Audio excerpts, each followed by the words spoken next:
하나님의 말씀은 마가복음 5장 35절에서 43절입니다.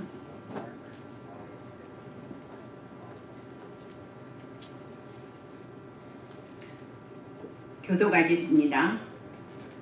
아직 예수께서 말씀하실 때에 해당 장의 집에 사람들이 와서 해당 장에게 이르되 당신의 딸이 죽었나이다. 어찌하여 선생을 더 괴롭게 하나이까? 예수께서 그 하는 말을 끝에서 들으시고 하늘에서 이르시되 두려워하지 말고 믿기만 하라 하시고 베드로와 야고보의 형제 요한이 아무도 따라옴을 허락하지 아니하시고 베드로의 집에 함께 가사 쏘는 것과 사람들이 오며 몸이 조급함을 보시고 들어가서 그들에게 이르시되 너희가 어찌하여 떠들며 우느냐? 이 아이가 죽은 것이 아니라 잔다 하시니 그들이 비웃더라. 예수께서 그들을 가운데 보시기에 아이의 몸과 또 자기와 함께한 자들을 데리시고 아이 있는 곳에 들어가사 그 아이의 손을 잡고 이르시되 달리다쿰 하시니 번역하면 곧 내가 내게 말하노니 소녀야 일어나라 하시니라. 소녀가 일어나서 보니 아이가 일어나서 사람들이 꼭 크게 놀라고 같이 읽겠습니다. 예수께서 이 일을 아무도 알지 못하게 하라고 그들을 많이 경계하시고 이에 소녀에게 먹을 것을 주라 하시니라. 아멘. 오늘도 하나님께서 우리에게 두려움 말고 믿기만 하라는 말씀으로 또 저와 여러분들이 은혜 받을 줄 믿습니다. 사람들은 100%가 다 행복해하고 싶어하고 또 행복을 추구하면서 살아갑니다. 그러다 보니까 자기 중심, 물질 중심, 성공 중심으로 꽉 차서 사람들의 속에 하나님이 들어있을 자리가 없어요. 그러다가 문제 오면 불신자들은 우상 찾고 점술에 의지하여 인간이 빠진 종교에 들어가게 됩니다. 하나님 만나는 길을 모르는 불신자들은 마귀가 준 사주팔자 그대로 살아갑니다. 교회 다니는 신자들도 영적 문제를 몰라서 불신자처럼 문제만 오면 두려워합니다. 그래서 마귀가 파놓은 함정과 틀, 올무에 빠져서 불신자같이 무너집니다. 우리 인간은 영적 존재이므로 하나님의 도움 없이는 절대로 승리할 수가 없습니다. 하나님께서 모든 문제에서 빠져나오는 길을 하나님 예수 그리스도를 통하는 방법으로 하나님이 우리에게 주셨습니다. 그래서 우리는 위더, 임마누엘, 원네서, 오직 그리스도, 하나님 나라, 성령 인도함 속에서 하나가 될 때에 모든 문제의 두려움에서 해방되는 응답을 누리게 되는 것입니다. 지난주 유 목사님께서 바누아투를 가셨습니다. 주일 강단 메시지를 하신 이성훈 목사님을 보면서 많은 걸 생각하게 됐습니다. 그때 교회를 위하여라는 제목으로 말씀을 주셨습니다. 들으면서 무슨 생각을 했냐면 저 사람은 죽어서 천국에서 봐야 할 사람을 영상으로 아주 건강한 모습으로 볼 수 있어서 이것이 하나님의 능력이다 생각했습니다. 그러면서 복음의 능력은 절대 불가능해서 절대 가능으로 바꾸시는 하나님의 역사임을 깨닫게 됐어요. 개척 당시에 우리 교회의 청년으로 교회를 섬겼는데 그 당시에는 정말로 가난해 보이고 불쌍해 보였습니다. 늘 기침을 하면서 숨을 쉬는데 다른 듣는 사람들이 답답해할 정도로 쌕쌕거렸어요. 유 목사님께서 초창기에 다락방 30개를 뜰 때 그 모습으로 따라다녔습니다. 근데 많은 성도들이 그분을 구박했어요. 기침을 한번 시작하면 끝일 줄 모르고 뭐 이 다락방 성경 공부하는데 막 방해가 되니까 아니 뭐 다락스럽게 지독스럽게 따라다니느냐고 그렇게 구박을 하더랍니다. 그래서 본인이 간증해서 그렇게 말했습니다. 우리 다락방이 초창기에 뭐 핍박도 받고 좀 혼란했지만은 유 목사님께서 이성훈 청년 지금 목사님을 키웠어요. 신학을 하게 했습니다. RTS 1기 학생일 때 이제 전도사로 우리 교회에 담임을 하게 됐어요. 어느 주일날입니다. 오후 4시쯤 됐을 때 교회 앰뷸런스가 막 왔어요. 사실 이제 앰뷸런스가 오면 그 소리도 무섭지만 무슨 일이 일어났을까 궁금하잖아요. 그래서 급히 나가보니까 이 앰뷸런스가 교육자실이 있는 거예요. 그러면서 들것에 한 사람이 들려 나왔어요. 아 누굴까 막 그랬는데 가서 물어보니까 이성훈 전도사가 의식이 없어서 다들 막 어떻게 될까 하면서 슬픈 표정으로 눈물까지 흘리면서 써 있는 거예요. 우리 박 장로님하고 나는 얼른 앰뷸런스가 따라서 병원에 가니까 의식이 없는 상태였고 그 의사는 희망이 없다고 가망이 없다 했습니다. 폐 하나가 있는데 하나는 기능을 못하고 이 폐마저 완전 소상되어 소생할 수가 없다는 것입니다. 의식이 없이 혼수 상태로 2주 넘어 이제 그 병원에 있었는 것 같습니다. 교회에는 완전 비상이 걸렸어요. 철야 기도 대장으로 우리 할머니들이 많이 계셨어요. 밤잠도 자지 아니하고 교회에서 집중기도 했습니다. 이성훈 전도사 살려달라고 집중기도 했습니다. 그리고 그 당시에 전국적으로 우리 교회에 훈련받으러 오는 사람들 많았습니다. 목사님들도 계시고 그분들이 완전 기도에 비상이 걸렸어요.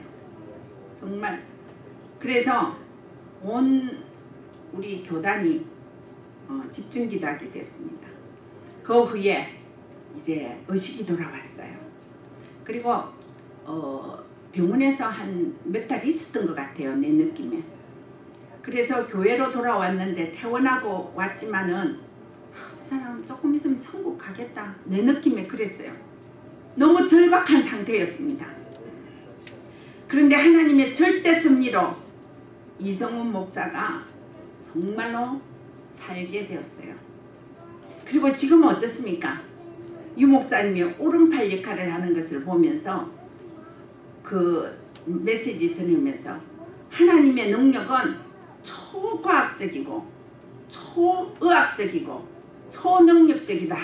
그것을 생각했습니다.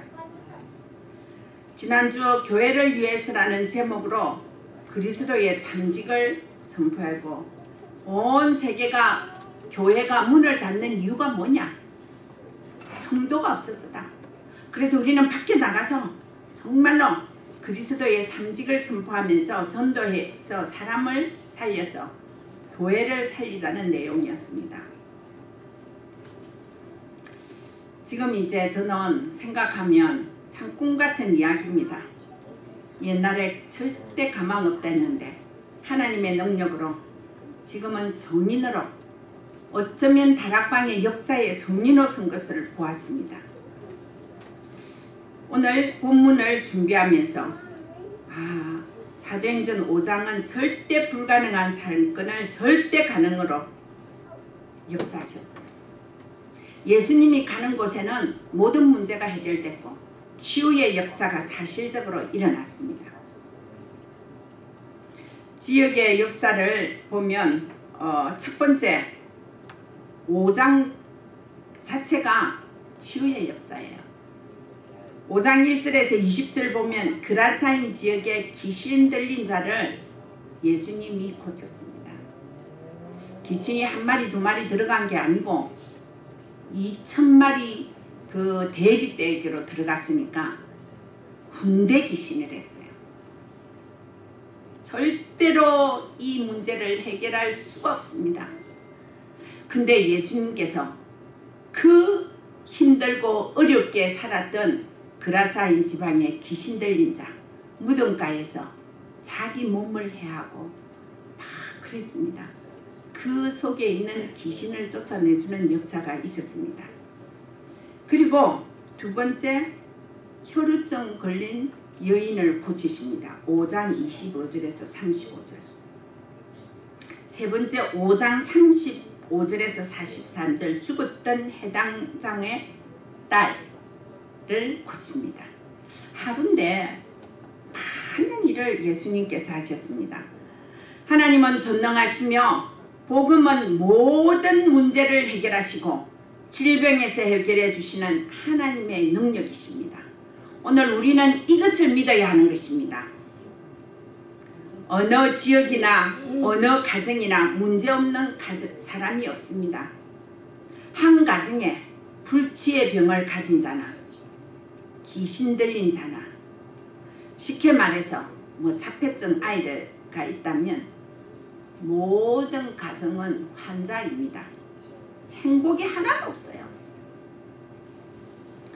오늘 대가벌리 지역에 바로 복음이 없는 지역이며 또 귀신 들린 사람, 불치의 병, 혈류병 걸린 여인, 이런 사람들이 꽉 찼어요.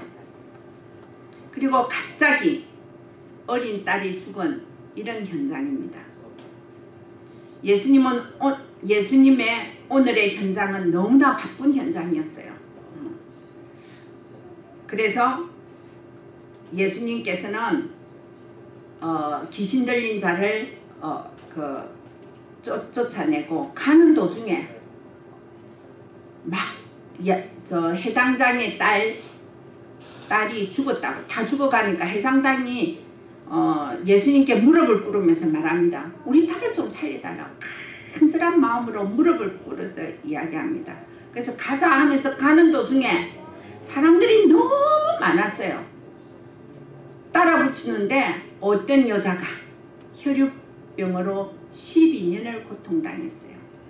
돈도 다 탕진하고 이제는 살 가망이 없는 그 여자의 마음속에 무엇이 들어왔냐면요, 이 예수님의 옷자락만 만져도 내 병이 낫겠다는 믿음이 생겼습니다. 그래서 그 믿음을 가지고 그 많은 예수님을 따르는 무리를 해치고 그 속에 들어가서 예수님의 옷자락을 맞췄어요. 근데 신기하게도 그 혈루증 여인이 나았어요. 아니, 그런 일이 일어나고 있는데 딸아, 내 믿음이 너를 구원하였다 하면서 하고 있는데 저 해당장의 그 집에서 연락이 왔어요. 예수님을 더 괴롭게 하지 마세요. 딸이 죽었습니다. 그때 예수님이 어떻게 하셨습니다? 오늘 이 말씀을 하였습니다. 두려워 말라, 믿기만 하라 했습니다. 이 말씀 주었습니다. 자, 그런데 예수님이 야이로 해당장과 그 집에 도착합니다. 가니까 딸이 죽었으니까, 실제로 죽었어요. 죽었으니까 막 사람들이 죽은 그 시체 앞에서 울기 시작합니다. 그 통곡하면서 울기 시작합니다. 얼마나 슬픕니까? 그런데 너희가 어찌하여 우느냐? 이 아이가 죽은 것이 아니라 잔다. 이렇게 말했습니다. 사람들이 그 말에 비웃었어요. 왜냐? 그 사람 보는 사람이 바보입니까? 바보 아니잖아요. 사실 죽었는데 예수님은 잔다라고 말을 하는 것입니다. 죽은 것과 자는 것을 구분 못하시는 그런 예수님이 아니시고 살릴 수 있는 능력이 있으시기 때문에 자신 있게 선포하셨어요. 아무나 예수님 말을 인정하고 알아들을 사람이 있었는지는 몰라도 예수님만은 자신이 있었어요. 이 능력의 말씀을 우리가 오늘 믿어야 됩니다. 세상의 모든 문제는 해결 안 되는 문제가 너무나 많습니다. 그러나 그리스도는 우리의 모든 문제를 해결하실 분이심을 오늘 믿어야 되는 것입니다. 문제 오면 두려워하지 마시기 바랍니다. 첫 번째, 예수님이 한 말씀, 오늘 제목과 같이 두려워 말고 믿기만 하라 했습니다. 다른 사람 다 두려워해도 죽은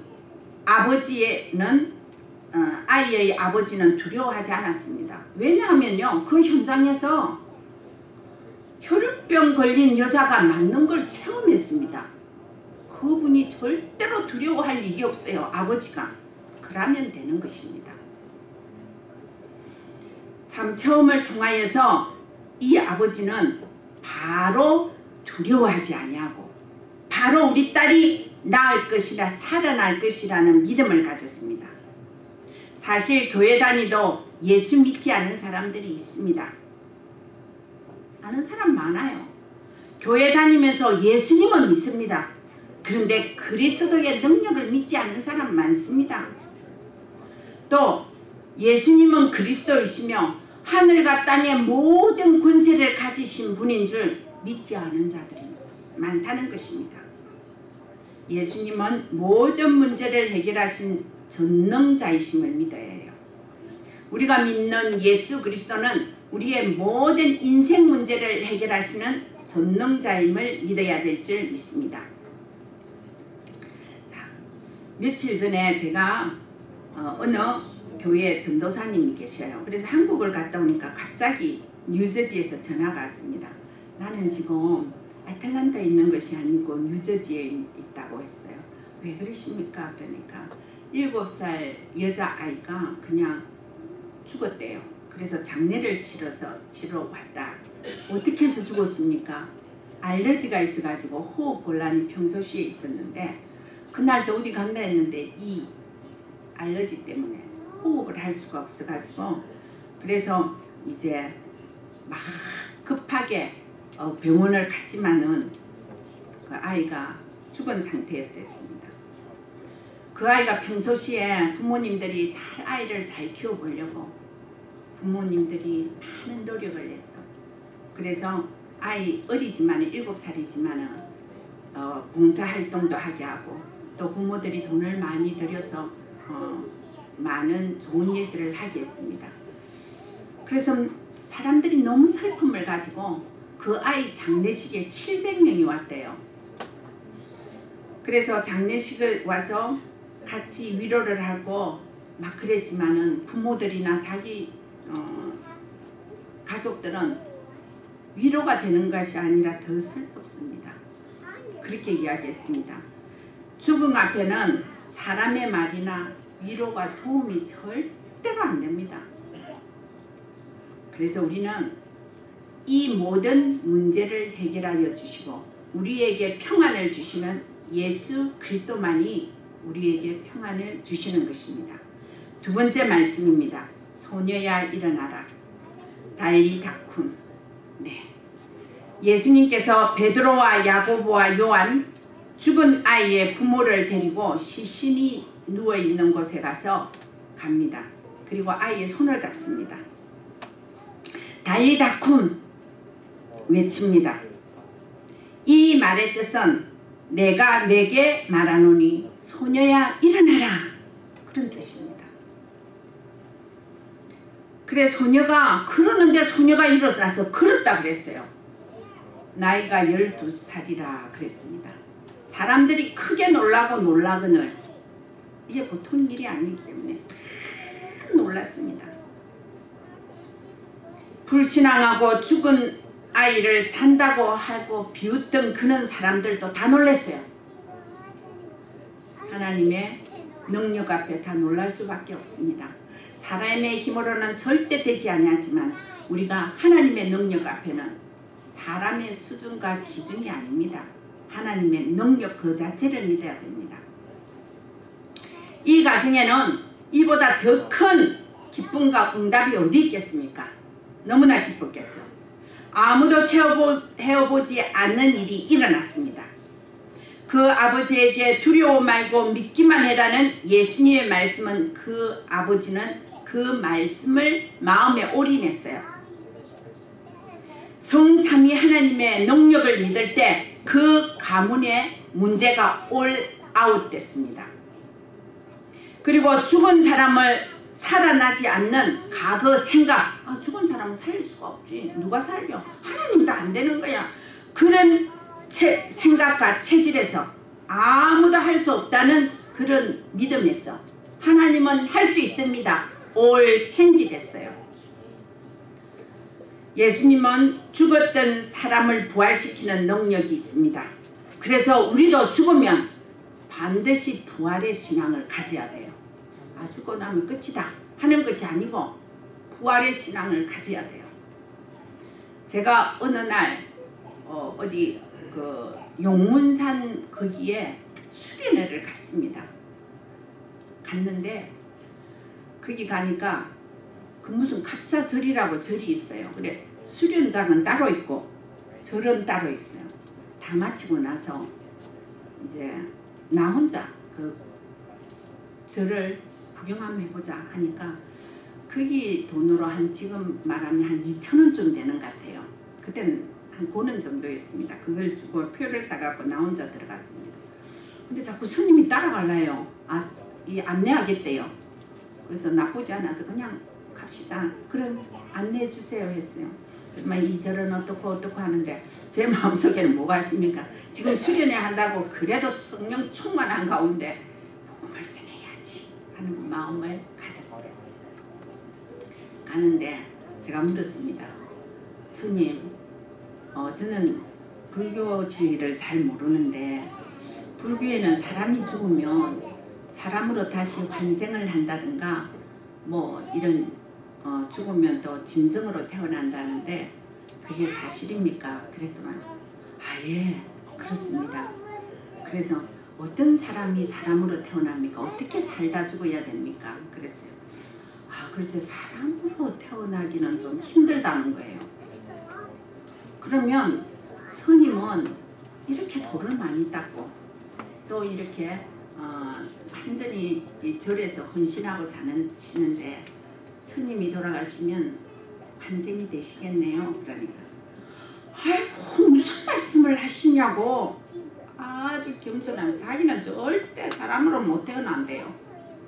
그래서 깜짝 놀라서 그러면 누가 사람으로 태어납니까? 그래. 이 시대에 딱 한 사람 정도 누굽니까? 그래. 성철 스님 정도는 사람으로 환생할 수 있대. 그 다음에는 다 동물로 태어난대요. 그래서 그러면 스님도 토끼나 쥐나 이런 걸로 태어납니까? 그래. 뭐로 태어날지 모르지만은 그런 걸로 태어날 수 있다는 거예요. 그래서 제가 그랬습니다. 스님, 저요 사람으로 환생되는 방법을 내가 가르쳐 드리겠습니다. 그랬더니 무슨 재주로 환생이 됩니까? 그러는 거예요. 내 말 들어보세요.